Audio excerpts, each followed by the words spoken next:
Ever for me is leaving the comfort zone. It's pushing the boundaries and it's doing beyond, which is actually the word's meaning. It's beyond. And when you go beyond, you also get such a self-pride. It builds your confidence. It's extraordinary.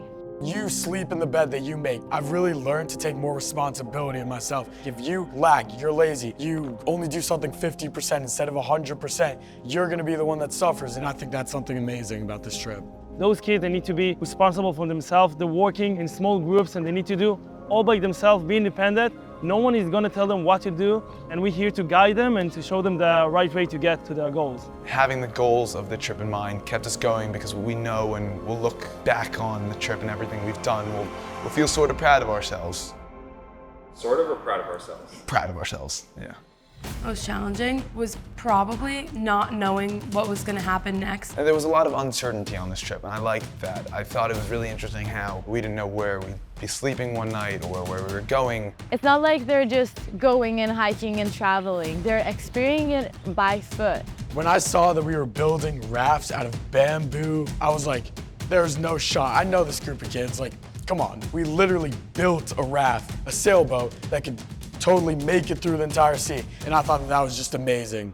When I was thinking about going back to Israel, I was thinking about doing something meaningful. I want them to be able to understand the Israeli society, to have this passion about Israel. I think I've connected to the state of Israel a lot now, learned a lot about the history and the people who live here. By doing these experiences like hiking and touring different areas, stuff like that, being able to look back at where it came from, who was here before us, why we can be here today. They have amazing connection to the land of Israel. Like, they're no tourists now. They're part of Israel. They belong to Israel and they're part of this community. Whenever somebody is struggling, they're all coming together up and to help him out with whatever he's doing. We noticed that the group supporting each other, they were helping each other. If it's in moments of tiredness, if it's the heat, helping each other to push forward and move, and they were having a lot of fun doing it. I see that they have bright future, that I want them to take this experience and those abilities and to build something incredible up in the future. It makes you reflect on who you are as a person, what you're given, and now looking back on everything we've done on the trip, I think I appreciate what I have back at home a lot more.